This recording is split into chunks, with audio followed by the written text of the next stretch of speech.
Alrighty, we're going to get started. We're 3 minutes past the hour. We'll let some additional people join as we begin in our first few slides. So, welcome everybody to another green energy series presented by Solar Oregon. This green energy series is going to talk about used EV federal tax credits, a really wonderful rebate that is applicable to many people, and we will learn more about it in this presentation. So before we begin, we just want to introduce Oregon as an organization. It is a nonprofit that's been around for 40 some years. Um, the focus of Solar Oregon is on education, outreach, and community advocacy. Solar Oregon presents many how to go solar plus storage webinars that introduces people to solar and storage. We also do solar tours. Pictured here on the right is a tour of a commercial PV system that both generates electricity and grows crops in the shades. And that combination of solar and agriculture is called agrivoltaics, and it's quite successful because what we've learned is that many plants actually don't fare that well in direct sunlight. They actually fare much better in the shade.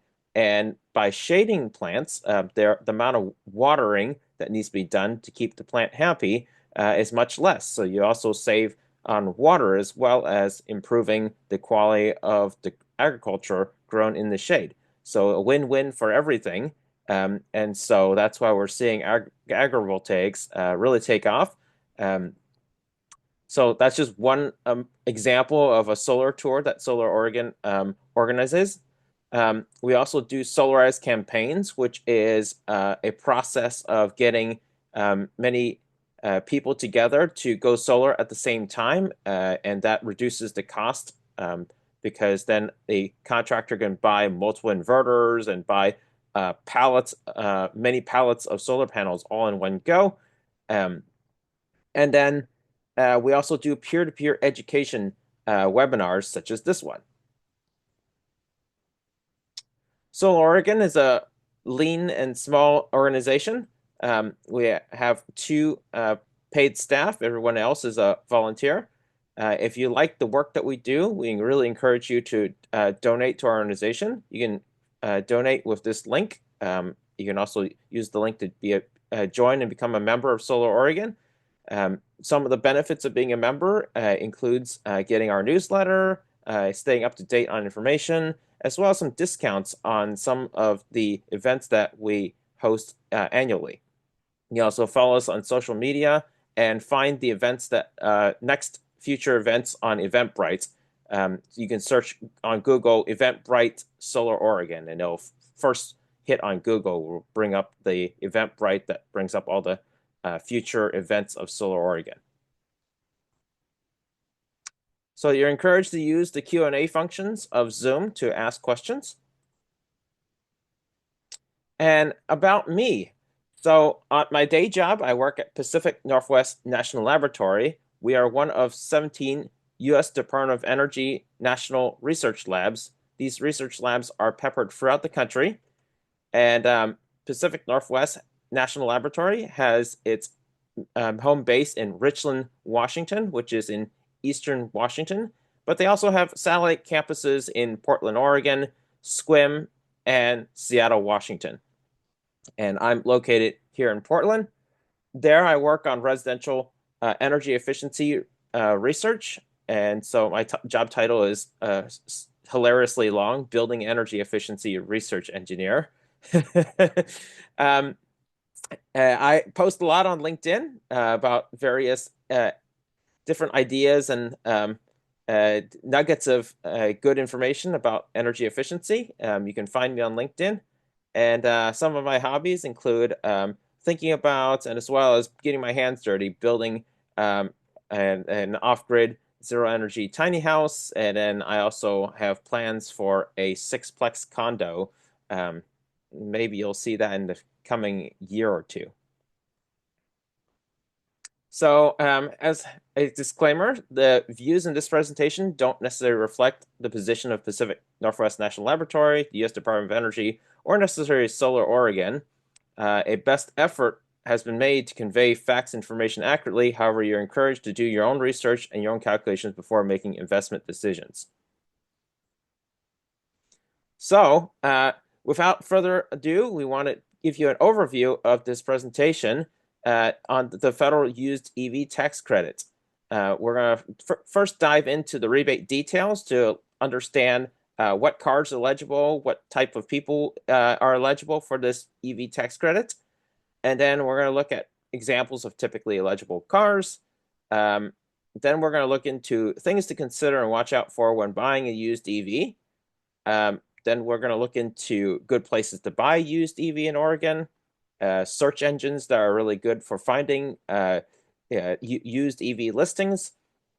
And then when we look at the EV rebates in detail, we'll understand why you might need to use a service such as KeySavvy if you're making a private party purchase. Then we're going to end with some conclusions and some of my personal thoughts and advice. And then we're also going to introduce the next Green Energy Series topic, which is about Passive House in January. So the federal used EV rebate applies to used EVs that cost less than $25,000. The credit is 30% of that cost up to $4,000. The cars need to be at least 2 years earlier than the calendar year in which you buy it. So right now we're in December of 24. And so then the most latest model year that would be eligible for this used EV rebate would be a model 2022 year vehicle. And then as soon as we hit January, you will be able to buy a 23 model year vehicle. That's how the math works. And it's not just applicable to pure EV vehicles. It also fuel cell vehicles as well as plug-in vehicles, plug-in hybrids with batteries of at least 7 kilowatt hours also apply. And so what that means, for example, is the 2015 and earlier plug-in Toyota Prius is not eligible because that 2015 and earlier Toyota Prius does not have a, even though it's a plug-in hybrid, does not have a battery larger than 7 kilowatt hours. However, the Prius Prime, which came out 2017 all the way to present, does apply because that Prius Prime has a battery that is 8.8 kilowatt hours. So another aspect is that the used EV or fuel cell vehicle or plug-in hybrid vehicle must not have already been purchased by another buyer that utilized the used EV rebate after August 16, 2022.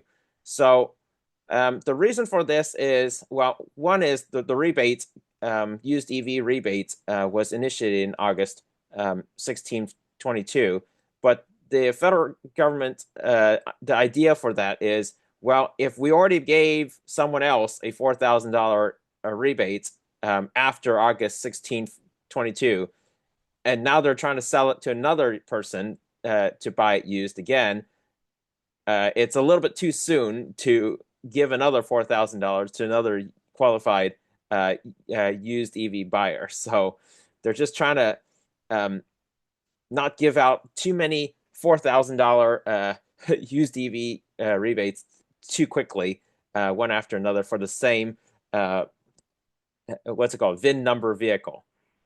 Now,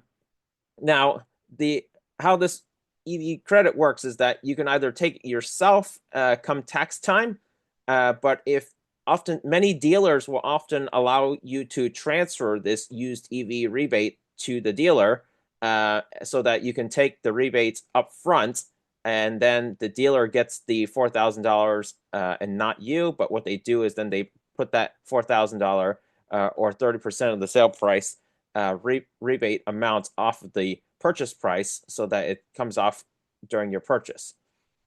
And the way that the federal government tracks all this stuff to make sure that, people aren't taking too many rebates for the same VIN number vehicle is that both the seller and the buyer needs to fill out some paperwork to report this information to the IRS. This information's fairly easy to do. It takes 10 minutes to do. And surprisingly, the federal government IRS website to do this stuff is not that complicated. So that's good. And then there's some income eligibilities too. So as a buyer, if you file married, then you need to make less than $150,000 to qualify for this used EV rebate. If you're head of household, you need to make less than $112,500, and if you're single or / other filers, you need to make less than $75,000. So certainly not everybody qualifies, but these income thresholds for eligibility certainly results in quite a few people being able to qualify for this used EV rebate.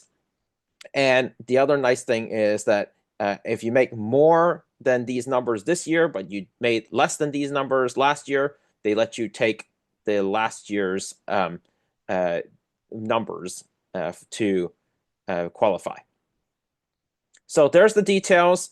I know it's quite a few bullets, but that's why it's you need to be a little bit smart and just a little bit careful in terms of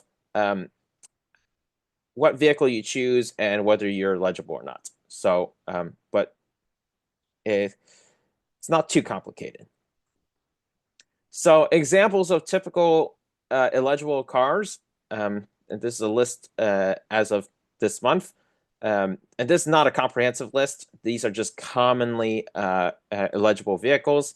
If you're the car EV or plug-in hybrid you're interested in is not on this list, it could qualify. Just think about all those previous requirements. So commonly eligible cars would be the Chevy Bolt, the Chevy Volt, the Nissan Leaf, Toyota Prius Prime, Kia Niro Hybrid Plug-in, the Kia Niro EV, Tesla Model 3s, Model S's, and Ys. These are fairly expensive vehicles, but surprisingly, the used price on them, the depreciation on them, results in many of them being sold for less than $25,000 used. The Hyundai Kona EV and the BMW i3. Just some of the examples. So when you're buying an EV, things to consider. One is range and battery condition. One of the things interesting about the Chevy Bolt EVs is that Chevy recalled and replaced all the batteries on all of their Bolts that have been sold. And so if you buy a Bolt EV, there's a good chance that the battery has been replaced already. And as a result, if you were to look at these Bolts, some of them have pretty high odometer readings, and you're like, well, why would I ever want to buy an EV with 80,000 miles on odometer or 100,000 miles on odometer? Well, if that 80 or 100,000 mile odometer was, and then the battery was replaced at let's say 80,000 miles, well, what happens is that then you get a fresh battery, and interestingly enough, the new battery is then covered by an 8-year, 100,000 mile warranty that starts on the new battery. So let's say that the Bolt that you're interested in looking at has 80,000 miles, but the battery was replaced at 80,000 miles. Well, now that vehicle is now, from that time the battery was placed, you have 8 more years of battery warranty, and then it'll be 180,000 miles before the warranty expires, or 8 years, whichever comes sooner. And so very interesting situation there. So that really triggers a new look at high mileage electric vehicles that maybe some people might not have considered before, but due to the way that the battery warranty and their full replacement in the Bolt situation, um, you may want to look at high mileage Bolts.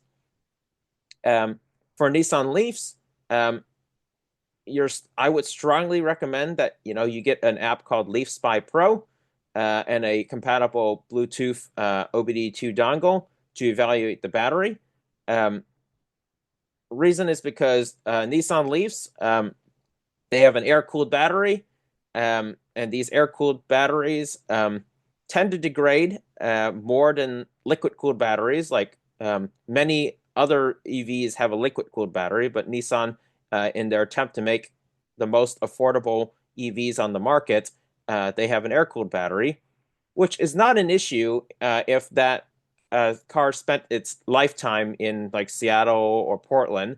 But if the car was imported from a really hot place like Phoenix, Arizona, that could be a problem. Um, Nissan Leaf batteries also have a tendency to degrade quickly if they have lots of DC fast charging on that battery. And so this Leaf Spy Pro app allows you to evaluate the kind of health of the battery. It'll tell you how many quick charges that the battery has ever experienced in its lifetime. Um, it also tells you the state of health. And this state of health is much, it tells you down to the percentage point what the state of health is, as opposed to when you look at the bars of health in a Nissan Leaf or bars of health in most EVs. Those are broken down to maybe like 10 chunks or 12 chunks, and so you're not able to then zero in on down to the percent. The Leaf Spy Pro app lets you do that. And when you're test driving a Nissan Leaf, the idea is that you either record this data and look at it afterwards if you're the only one test driving, or if you have a friend with you, then they can look at the phone while you drive. And the idea is one of the ways to evaluate the health of a battery is to, when you're driving, when you accelerate quickly, and to ensure that the millivoltage, which is a millivolt, is a very small voltage measurement. But the idea is that you want, when you're accelerating, the voltage difference between all the different cells to not differ too much. And people on the internet have different ideas on what is that threshold, but some would say, like, try not to buy a Nissan Leaf that when you test drive it and you're accelerating with the heat or the air conditioning on at the same time, so therefore drawing lots of amps, that the millivoltage becomes more than like 80 millivolts difference between the maximum delta between the cells. There are many YouTube videos, on the web, showing more details about this app and kind of what the numbers mean and what to look for. So feel free to, at your own time, if you're interested in Nissan Leaf, search these videos. Again, in the world of EVs, Nissan Leaf is one of the more affordable EVs on the market. And the last point is that really batteries tend to degrade with age and fast charging more than mileage. So if you have like, a 2022 vehicle that has lots of miles on it, well, since 2022 is a lot newer than, let's say, like a 2015 vehicle, even if the 2015 vehicle doesn't have many miles on it, since that battery is much older, it may be something that you need to watch out for more than actually the high mileage on like late model year vehicle. So that's something to consider. So another thing to consider is, especially this is a timely thing, period of the year to think about this element, is the heating system in a EV or a plug-in hybrid vehicle. Does it use a heat pump to heat the vehicle, or does it use electric resistance? Because if it uses electric resistance, that could really impact the range of your vehicle. And in some cases, in the world of plug-in hybrid vehicles, some plug-in hybrid vehicles, what will happen is that in order to have heat, it has to run the engine. So that means in the wintertime, you're even if your commute is 10 miles and that plug-in hybrid has more than enough range to do 10 miles, if you want heat, it will run the engine. So that kind of sucks. So these are things to think about. Um, but on a pure EV, uh, you also have to think about the most common type of trip you make. Because if the most common type of trip you make is 10 minutes, 15 minutes, um, then an electric resistance heater may be actually better. And the reason for that is because heat pumps, while being energy efficient, they tend to take more time to, spool up the refrigerant and to get going. And if your trip is only 10 to 15 minutes, you might not be very happy with the heating performance of your car if it has a heat pump. Um, so electric resistance will heat up faster, but they're less energy efficient.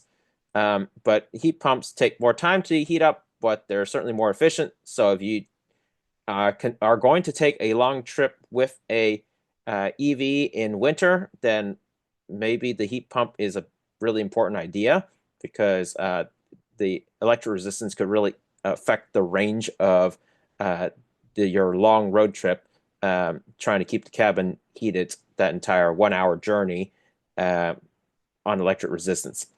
So to find out which cars have a heat pump, you can search that make and model on Google and do some research that way. Um, so like for example, a Nissan Leaf, only certain trims, like I think it's like the SV or SL trim, have heat pumps, but then also you might need to then check the cold weather package in order to on those SV and SL trims be able to get a heat pump. So these kind of nuances on how to get a heat pump in a electric vehicle if you want one, because not every single electric vehicle or plug-in hybrid comes with a heat pump native to every single one that comes down the factory. Some of the car manufacturers make it so that a heat pump is a package option that you can choose. And so you then on the used market, then you have to then filter cars by that package option um, in order to refine which vehicles have a heat pump. But another way besides, searching and filtering is you can also there's a website called ev-database.org, and they also have a filter. And if you select heat pump, then it'll find you all the vehicles that have heat pumps. Uh, so that's another good way to search. So another thing to consider is charging speed. Um, if you are planning on taking, multi-day or, driving from like Portland to Vancouver, British Columbia, or long road trips, um, being able to charge quickly is kind of important if you don't want to stay waiting at a charger for hours and hours. Um, and some model year or trim EVs don't have the capacity to DC fast charge. There's a picture up in the upper right of a Chevy Bolt EV without DC fast charge capability. That was only an issue in certain model years and on literally the lowest cost version of that Bolt. Most Chevy Bolts have DC fast charge. But if you are thinking and assuming that every single Chevy Bolt on the market has DC fast charging, then you would be wrong. So again, this is something to research and be mindful of. And there's different cars have different rates of uh, maximum speed that they can be DC fast charged, even if you have a DC fast charge port. So, for example, the Chevy Bolt EV, compared to more expensive EVs, they have a comparatively slow maximum DC fast charge rate of only 55 kilowatt. And so even if you're plugged into DC fast charger, you may be waiting longer than other electric vehicles DC fast charge. Now, is that a really big deal? Maybe not. Like if you're trying to like what is it really that big of a deal to wait an extra like 25, 35 minutes? Like maybe then you can just, go stretch your feet and walk around for 25 or 35 minutes more. Um, I don't know. You decide whether that is a big deal or not. Nissan Leaf is another car that generally has a comparatively slow fast charge rate. Um, but research has found that like most EV drivers really don't DC fast charge that much. Like for example, I was mentioning the used Nissan Leaf that was listed, and it only had 7 DC fast charge since 2018 in its lifetime. So um, realistically, if you think about the type of lifestyle and the type of trips you make, you may very rarely DC fast charge, and this may not be an issue. Um, and you also have to think about what the port is for DC fast charging. There's the Tesla plug, there's CCS, and then there's CHAdeMO. Nissan Leaf is one of the vehicles that is most commonly associated with CHAdeMO plugs. And CHAdeMO as a standard is sort of going away. And so you buy a Nissan Leaf and you're very interested in DC fast charging. Potentially in the future, you will have to buy an adapter in order to use the CHAdeMO plug with a Tesla plug or the CHAdeMO plug with a CCS plug. And these adapters are currently kind of expensive, like about $1,000 expensive. So that may be an issue that you want to think about. Um, Even though the Nissan Leaf is typically cheaper upfront today, if you're interested in maintaining your access to DC fast charging, you might need to consider down the road, this $1,000 adapter in order to continue to DC fast charge your Nissan Leaf. Um, but maybe, like I said, maybe DC fast charging is not an issue at all. So really, that last bullet, you really need to consider whether you need this DC fast charging at all. And one way to search and filter if you how fast or slow your car can DC fast charge is again that electric vehicle database. There's a slider. You can filter out vehicles that charge slowly on DC fast charge if you really need a vehicle that needs to be able to DC fast charge quickly. So another thing to really consider is the list price. Some dealerships will list a what seems like a really good price on a EV, but then if you drill down into like some end of the web page descriptor, they'll bury in there that like this advertised price includes the federal used EV tax credits. And so then what you're looking at is actually the price after rebates and not before rebates. So I encourage you to look carefully at these listings so that when you're, coming up with your spreadsheets or your list of used EVs to go test drive, that you're comparing the cars fairly using the right data. So just something to consider. And for good places to find and buy a used EV, Oregon is very privileged in that we have 2 very good resources that are dealerships for EVs. One is Waterhouse Motors. This is run by like 1 or 2 people, and this one the owner name is Steve, and there's his phone number, and he mostly sells bolts, but because he only sells mostly bolts, he can get you a very good price on a bolt. Um, and it's a bit of an unusual dealership in that it's by appointment only. So you have to call and text him. And if he doesn't answer your call and text at first, then try calling and texting another time until you can get him. He has more than 1 lot with bolts stocked. And how he gets these bolts is typically is that he buys them from Chevy. And so Chevy will buy a bunch of bolts out of at the end of the lease, and then go and take care of any warranty recalls, such as replacing the battery, and then Chevy then wants to offload a lot of these term year completed leased Bolt EVs, and one of the ways they can offload them quickly is to sell them to a dealer.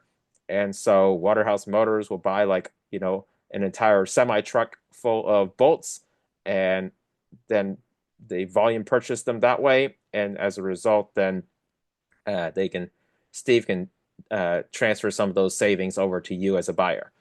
Another good place to get used EVs is Platt Auto Group. They're out in McLaughlin, on McLaughlin in Milwaukee, Oregon. They used to sell a lot of Nissan Leafs, but now they sell a variety of used EVs, and they're very knowledgeable about all the used EVs that are on the market. So if you're trying to compare different make and models and stuff, they have people that can help you with the decision-making process. So these are dealership kind of type places to find a used EV in Oregon. For private party sales, Craigslist and Facebook Marketplace is kind of your place to go. Here's an example of a Craigslist listing. And oftentimes you can get a better price on a used EV on Craigslist or Facebook Marketplace from a private party. But again, when you're buying from a private party, then you're certainly encouraged to make sure you do diligence on your research. So if the seller does not provide a Carfax report, which is a little bit less typical to be provided in a private party sale. Dealerships often have, for example, like a dealership level subscription to Carfax. They just hand them out by default, but that doesn't happen in private party sales. And so you may need to pay like $30 to get a Carfax report on that car you're looking at. And in addition to like a Carfax report, you're encouraged to certainly find out as much about the car's history from the seller as possible. And then, of course, also then private party sellers may not understand this used EV tax credits as well as you do. And generally, you would have to explain this used EV tax credit to the seller. And one of the key questions to ask them is, hey, seller, did you buy this EV used from another person after August 16, 22? Okay. And if they say yes, then this car may not be eligible for the used EV tax credit. So that's something to think about.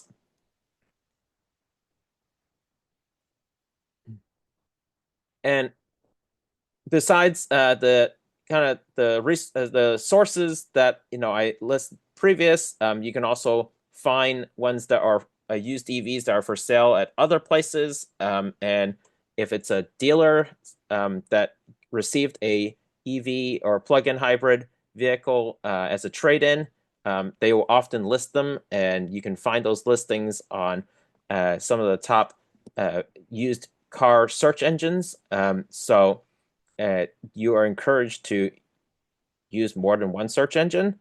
And then, as I was saying before, some of the vehicles, if they only offer, for example, a heat pump in certain trim or packages, and so these search engines often have a filter that lets you select that package that contains that feature, such as a heat pump, and be able to quickly narrow down the listings. But again, with these search engines, be aware of the pricing, because they're just grabbing data from different car dealerships, and some car dealerships will list that price with the federal tax credit, used EV tax credit baked into the price, and others will not. So make sure that when you're comparing prices, that you're comparing vehicles fairly. Now, I alluded to that, like when you're buying from a private party, that to get the used EV tax credit, there's a bit of a trick to this, and one of the tricks is that is to use KeySavvy, which is one service that acts as the dealer um, in a private party sale. And so what happens is that like by both the seller and the buyer using KeySavvy, then what it looks like on paper is that the seller sold their vehicle to a dealer, and then the dealer processed all the DMV and title verification and stuff, and then also submits the data to the federal government, to the IRS, and then the buyer purchased the vehicle from KeySavvy. And this service does have a charge. Last time I looked, buyer and the seller each pays $99. So, as I was saying, private party purchases typically are less expensive to get a way to get a used EV. But if you want to access the used EV tax credit, then consider, the cost, the essentially like between you and the seller. Like I don't know how you guys will split the $99. Sometimes the seller pays for both ends of the $99, or sometimes the buyer pays for both ends of the $9, and sometimes it's a even split between the buyer and the seller. But regardless, like these are additional costs to factor into a private party sale, and to make sure that these additional costs uh, are worth it, like that the used price that's the private party seller is selling that EV for is low enough to be worth it to cover these fees. So something to a resource to think about. I did really strong, for example, I strongly considered using KeySavvy, like on that Nissan Leaf listing on Craigslist, for example, because it really was a fantastic deal. Um, and so sometimes they really are worth it to use something like KeySavvy. So conclusions is the reason why this Green Energy Series was made in December is because we know who's president coming January 20th, and Trump has announced that he might want to make the EV tax credits go away. And so that gives you, a little bit over a month to go and buy a used EV and utilize this tax credit. And so right now might be a really good time to, if you're looking for a used EV and you qualify as a buyer, if you want to know for sure that you're going to be able to get this EV tax credit, because it may go away shortly after joining January 20th. That's why this presentation is made so timely at this point in time. EV depreciation is quite severe if you're buying a new EV. That's why buying a used EV is such a good deal and a good idea. Another point is consider buying a EV that covers 99% of your trips, and don't let the 1% of the trips that you might take keep you from buying an EV. So what I mean by that is like, oh, well, 99.9% of the time I just commute around town, but there's that 1.1% chance that, I'm going to go on a 5-day road trip, and I don't know if the EV will be able to take me on this 5-day road trip. Well, don't think like that. When you go on, if you do finally go on that road trip, then you might rent a car, go on a road trip with a friend that has a car that's maybe like hybrid or gas powered for that trip. But for the 99% of the trips, then you're driving on an EV that is really inexpensive to drive. EVs are the cheapest vehicles to drive per mile, in terms of both like fuel cost and maintenance cost. Like you're not paying for oil changes, and that alone is probably like $200 of savings a year, as well as other fluids and maintenance. Like you don't have to buy a starter, you don't have to buy an alternator, so a lot less maintenance associated with an EV. And if you do go on longer trips in winter, consider buying an EV with a heat pump, and consider buying an EV that maxes out $4,000 used EV tax credit. Because if you do the math, 4,000 divided by zero point 0.3 is like around 13,500. So really, like it's unless you want a Nissan Leaf, for example, there's most other EVs that have a range beyond 100 miles will max out that $4,000 used EV tax credit. Not that you can't use the EV tax credit on like, a 2015 Nissan Leaf that only gets like 70 miles of range on a good day. Like if your commutes are really that short and you never get out of town, um, hey, those 2015, 2014 Nissan Leafs that are on sale for like $4,000.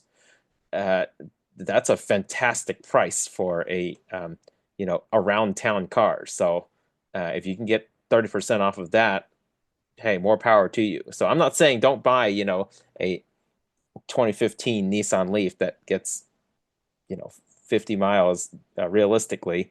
But if literally that's your transportation needs, then that's a great deal. And so that brings me to my last point, which is don't spend too much on an EV because it don't buy more car than you really need.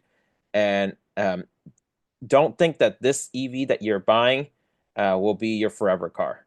Um, I the battery technology in is advancing very quickly. I would not be surprised if within 10 years, battery technology gets so good that like the cost-effective or affordable EVs will have 500 miles of range. At which point, then like they're equal to gas-powered cars. Um, so don't think that this will be your forever car. It may very likely not be. So some advice I have is, I've helped lots of friends and family look into EVs and plug-in hybrids, and so here's some of my thoughts. So for around under 11K, um, after rebate for a clean title vehicle, I would recommend, I mean, a 2018 to 2022 Nissan Leaf with a cold weather package, which means it has a heat pump, or a cargo converted Chevy Bolt EV. So what has happened is that a number of delivery companies have purchased large fleets of Chevy Bolt EVs, and they've removed the back seats and other upholstery in the back behind the driver's seat to make that area behind the driver's seats a cargo area. So what's left is really only it's a two-seater with a large cargo area. And these are being turned around and sold on the used market because some of these companies want to upgrade to other delivery vehicles. Um, and so there's quite a few, and here in the Pacific Northwest, quite a few cargo converted Chevy Bolt EVs that can be had for under 11K after rebate. So if you're a family that really only has two people, and let's say, really you only carry your dogs in your back seat, then maybe these cargo converted bolts is a great option. For around 11 to 15K, there are many like bolts that are in that price range, and these are ones that have back seats and they look like come out of the factory Chevy Bolt. But one of the things about the Chevy Bolt is they don't ever come with a heat pump. They were never available. So if you want a heat pump, then maybe the Kia Niro is a good option. Kia Niro EVs with cold weather packages have heat pumps. They're a little bit more expensive. Like you probably can get one for 15 to 17K. And then if you want a Tesla, they're a little bit more luxurious vehicles. So they're a little bit more expensive. But you can get ones with heat pumps for 18 to 20K. But you have to be careful which ones you get because, like Tesla, for example, in the Model 3, started putting heat pumps into their 2020 vehicles after October 5th. So if you get a 2020 model year vehicle, then you have to really drill down, does it have a heat pump or not? And one way you can do that is look inside like the data in the middle, that middle giant screen in Teslas, and find out whether it has a heat pump or not um, for the model 2020 year. But Model 21 and 22, they all have heat pumps. So if you want to be for sure, know whether a Tesla Model 3 has a heat pump or not, you can look at model year 21 and 22. And then all Model Ys have heat pumps. So surprisingly, being a close to $40,000 vehicle, um, with the depreciation and just the high volume of these vehicles available on the market, after rebate, you can get them for under 20K. And then for plug-in hybrids, I recommend a Prius Prime and 2017 to 22 model year. And again, these 22 model year cuts off is because we're talking here in December. But if you buy them come January 1st, then you can actually look into 23 model year. Um, and then lastly, on efficiency, besides heat pump being an efficient way to maintain range in the wintertime, another thing that really affects range in electric vehicles and pretty much all fuel efficient vehicles is tire pressure. So, run higher tire pressures than the door sticker suggests. And then in the case of Tesla, the door sticker will say 42 psi. So, run the 42 to 45 psi tires and recheck every 1 to 3 months to make sure that you're staying in that range. And these higher tire pressures will give you, 5, maybe 10%, but for sure around like 5 to 7% more range out of your EV or plug-in hybrid, which is nothing to sneeze at. Like instead of getting 25 miles of range, you might get 28 miles of range or out of a Prius Prime, or even 29 miles of range out of a Prius Prime by running higher tire pressures. So, not insignificant. And then for the next Green Energy series, come January 4th, we will be talking about Passive House and kind of run through like a Passive House 101 course in January 4th. So if you're not signed up for this Eventbrite event, this webinar on Eventbrite, do so sometime between now and January 4th. And we look forward to seeing you January 4th at 10 a.m. And that's all I have for this webinar. And I'll dig into the chat to look for questions. And let's see if there's any. Let's see. Q&A. Okay, so chat was disabled. Oh, here. Okay, well, anyways, Q&A is here. So how does the used EV tax credit compare to that for a new EV? Well, it's less money for the used EV tax credit. One thing that's really nice about the used EV tax credit is that there's no requirement that the battery be made in the US. So that expands the list of eligible vehicles in the used EV tax credit versus the new EV tax credit, which has some restrictions. And then also the new EV tax credit has a sunsetting for vehicles that have sold more than 200,000 units. So like Chevy Bolts and a lot of the Teslas have started to have a step down for the new EV tax credit amount because they've sold more than 200,000 units. So that's some of the differences between used and new.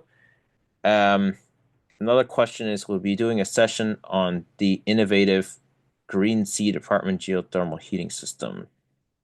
I will look into that and see whether we can do a green energy series on that project. Thank you for the recommendation. Is there other questions?